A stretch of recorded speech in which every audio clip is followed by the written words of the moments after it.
میرے محترم بھائیوں اور دوستو بزرگوں، اللہ تعالیٰ نے مجھے اور آپ کو اس مبارک مجلس میں جمع ہونے کی توفیق عطا فرمائی ہے۔ یہ ختم قرآن کی مجلس ہے اور ہر نیک مجلس کے بعد اللہ جل شانہ کی طرف سے مغفرت کا اعلان ہوتا ہے۔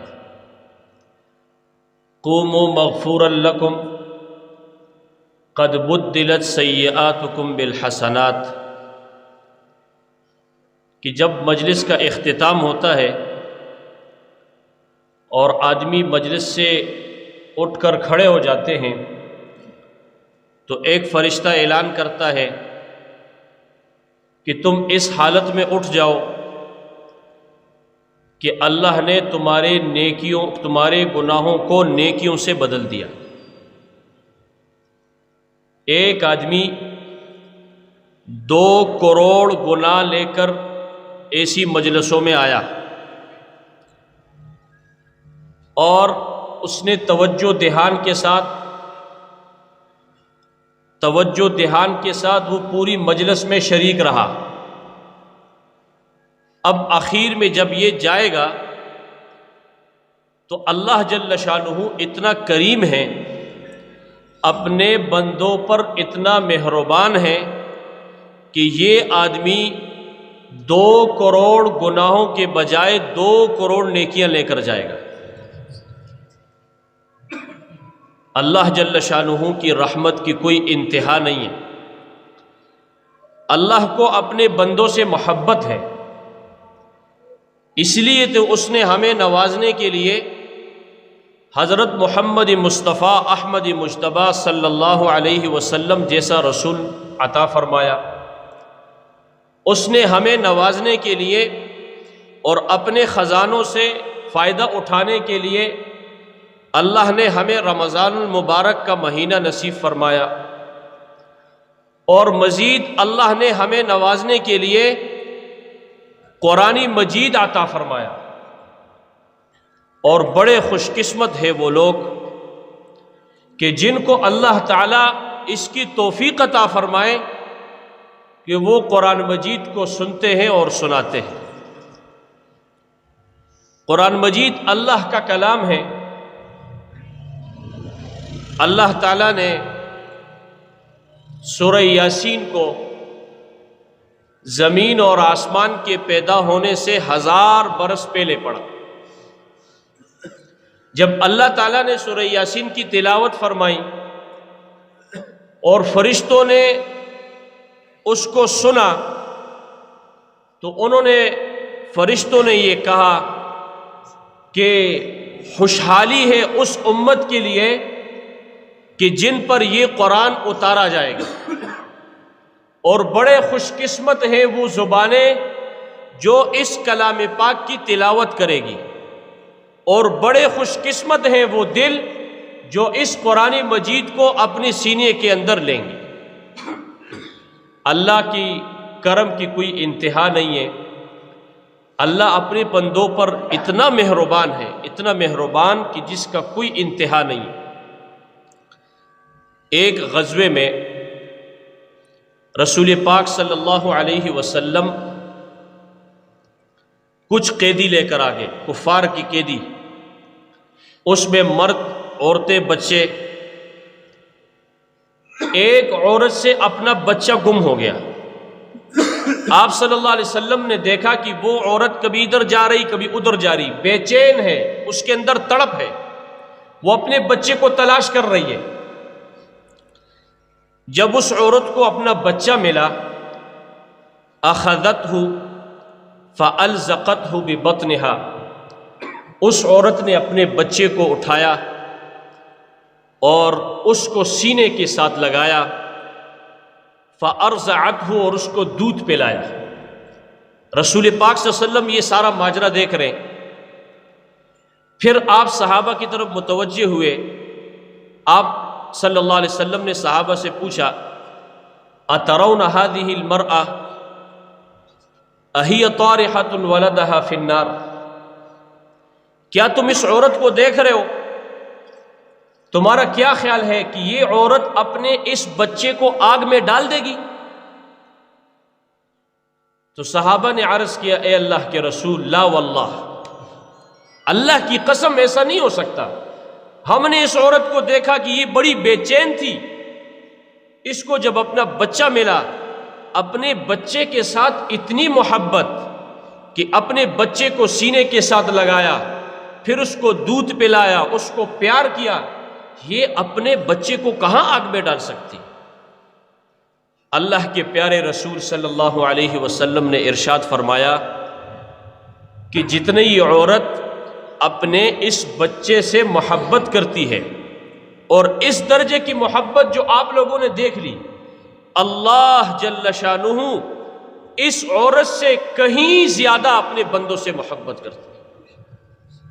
اس نے اپنے عرش پر لکھا ہوا ہے، اللہ کے عرش پر لکھا ہے، ان رحمتی سبقت غضبی، کہ میری رحمت میرے غصے پر غالب ہے۔ ایک حدیث میں آتا ہے، رسول پاک صلی اللہ علیہ وسلم نے فرمایا جعل اللہ الرحمت مئۃ جزء، اللہ تعالیٰ نے رحمت اور شفقت کے 100 درجے بنائے، فَأَمْسَكَ عِنْدَهُ 99 درجہ، 100 درجے اللہ نے رحمت کے بنائے، 99 حصے رحمت کے اللہ نے اپنے پاس رکھے، وَأَنزَلَ وَاحِدَةً فِي الْأَرْضِ، اور رحمت کے ایک حصے کو اللہ نے زمین پر اتارا۔ کتنے حصے اللہ نے اتارے؟ ایک حصہ، اور 99 حصے کس کے پاس ہے؟ اللہ کے پاس ہے۔ رسول پاک صلی اللہ علیہ وسلم نے فرمایا وَمِنْ هَذِهِ الْجُزْءِ يَتَرَاحَمُ الْخَلَائِقِ، کہ اللہ نے ایک حصہ صرف زمین پر اتارا ہے رحمت کا، اس ایک حصے کی اتنی برکت ہے کہ تمام مخلوق ایک دوسرے پر رحم کرتی ہے۔ ماں باپ کی اپنی اولاد کے ساتھ کتنی محبت، اولاد کی اپنے ماں باپ کے ساتھ کتنی محبت، بہن بھائیوں کی آپس میں کیسی محبت اور شفقت، اور بیوی اور خاوند کی آپس میں کیسی محبت، استاد اور شاگرد کی آپس میں کیسا تعلق اور محبت، یہ اس ایک رحمت کے ایک حصے کا اثر ہے۔ اور یہ نہیں، اللہ کے رسول صلی اللہ علیہ وسلم نے فرمایا حتیٰ کہ جانور جن کے اندر شعور نہیں ہے، عقل نہیں ہے، وہ اس رحمت سے ان کو بھی حصہ ملا ہے کہ وہ اپنے بچوں کو اپنی تکلیف سے بچاتی۔ تو میرے بھائی اور دوستو بزرگوں، اللہ اتنا کریم ہے، اتنا مہربان ہے، اور ہم نے لوٹ کر کس کے پاس جانا ہے؟ اللہ کے پاس جانا ہم نے اسی اللہ کے پاس ہے۔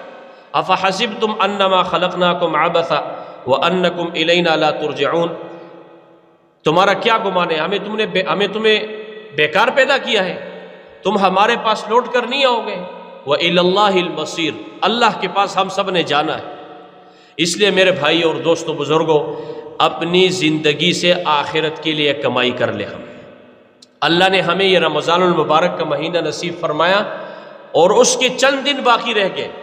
آئندہ سال پتہ نہیں کس کو، کون رمضان میں زندہ ہوگا، کون نہیں ہوگا، اللہ کو پتہ ہے، اللہ کو معلوم ہے۔ اس لیے انسان کے پاس سب سے قیمتی سرمایہ وہ اس کا وقت ہے۔ ہم اپنے وقت کو قیمتی بنائیں۔ رسول پاک صلی اللہ علیہ وسلم نے فرمایا 2 نعمتیں ایسی ہیں، 2 نعمتیں کہ جن کے بارے میں لوگ نقصان میں جا رہے ہیں، گھاٹے میں جا رہے ہیں، خسارے میں جا رہے ہیں، ان میں سے ایک نعمت صحت کی ہے اور ایک فراغت کی۔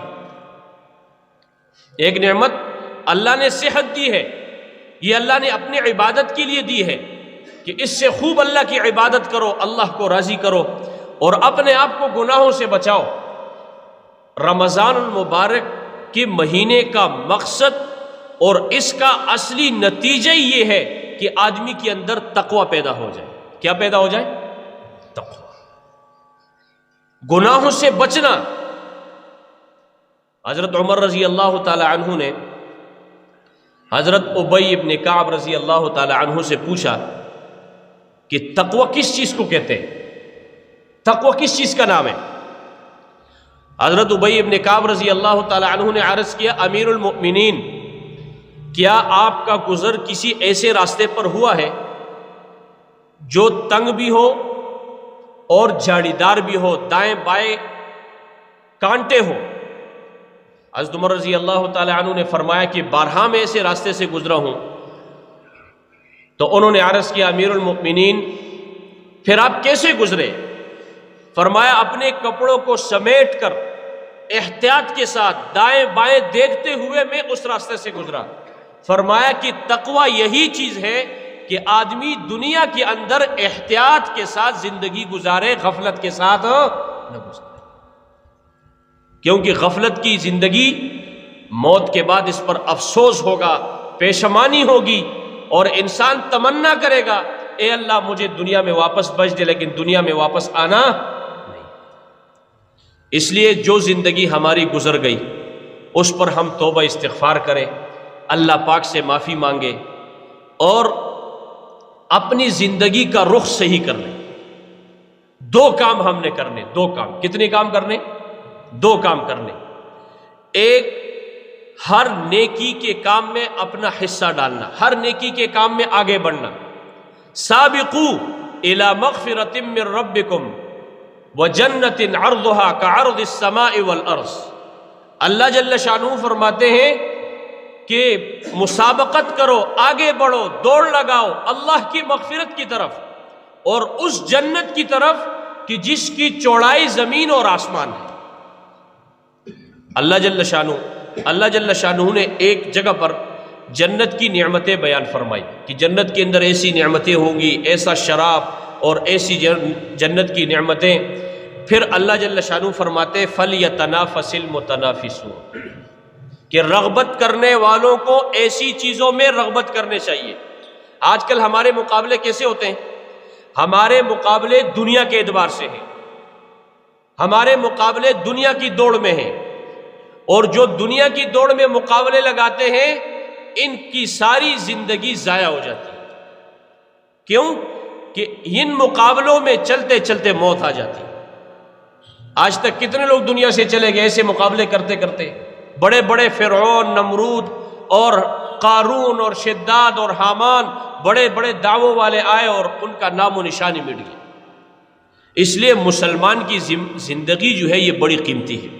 اپنی وقت کی ہم حفاظت کریں، اور اپنی زندگی کو پتہ نہیں کتنی باقی ہے، اس کو اللہ کی عبادت میں، اللہ کی اطاعت میں، اللہ کے پیارے رسول حضرت محمد مصطفیٰ صلی اللہ علیہ وسلم کی اطاعت میں گزار دیں۔